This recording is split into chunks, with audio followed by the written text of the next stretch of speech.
Assalamualaikum warahmatullahi wabarakatuh. Om Swastiastu. Shalom, Namo Buddhaya, salam kebajikan dan salam harmoni.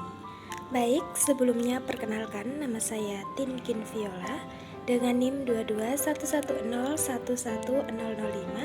Di sini saya izin untuk memaparkan materi terkait dengan pentingnya berbahasa Indonesia dengan baik dan benar kepada dosen pengampu kami, yaitu kepada Ibu Niwayan Rinawati SPD MPD.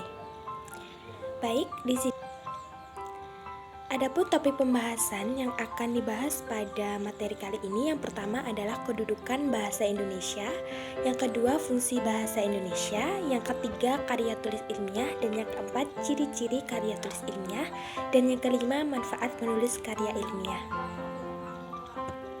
Baik, materi pertama yaitu tentang kedudukan bahasa Indonesia. Kedudukan bahasa Indonesia adalah sebagai bahasa resmi yang diatur dalam Undang-Undang Nomor 24 Tahun 2009 yang menjelaskan tentang bendera, bahasa, lambang negara, serta lagu kebangsaan. Bahasa Indonesia penting untuk dipertahankan dan mengembangkan bahasa Indonesia sebagai alat komunikasi yang digunakan di negara Indonesia. Meskipun terdapat keragaman, namun tetap menggunakan bahasa Indonesia dalam acara formal. Bahasa Indonesia ini disahkan sejak setelah proklamasi kemerdekaan. Nah, pada saat itu pada tanggal 28 Oktober, yaitu tepatnya pada Hari Sumpah Pemuda yang kedua, yaitu fungsi dari bahasa Indonesia. Kedudukan bahasa Indonesia sebagai bahasa nasional juga penting untuk memperkuat identitas negara Indonesia dan sebagai alat komunikasi yang digunakan di seluruh warga negara Indonesia. Fungsi utama dari bahasa Indonesia adalah sebagai alat komunikasi di mana digunakan untuk berinteraksi dan berkomunikasi satu sama lain di dalam masyarakat Indonesia, yaitu sebagai identitas nasional.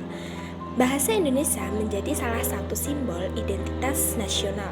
Bahasa ini merupakan bahasa resmi bahasa Indonesia yang menjadi bahasa nasional yang digunakan di mayoritas penduduk Indonesia, yaitu sebagai media pendidikan. Bahasa Indonesia digunakan sebagai bahasa pengantar dalam pendidikan, baik di tingkat SD, SMP, SMA, maupun di perguruan tinggi. Bahasa Indonesia digunakan di berbagai mata pelajaran, termasuk dalam bahasa lain juga. Mengapa hal ini penting? Karena dalam pendidikan biasanya seorang pendidik itu selalu menggunakan bahasa Indonesia pada saat menyampaikan materi-materi pembelajarannya.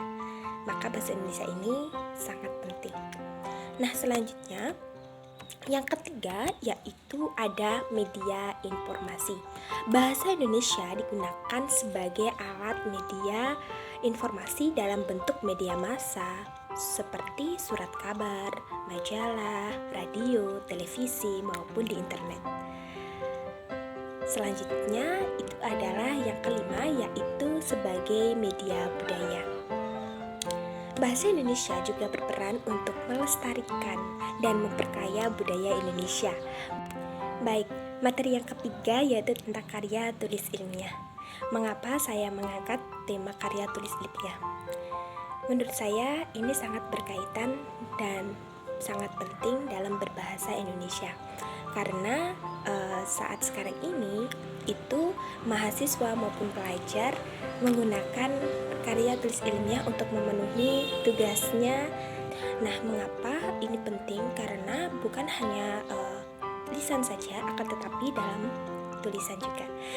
Karya tulis ilmiah dalam Kamus Besar Bahasa Indonesia, karya yaitu hasil ciptaan.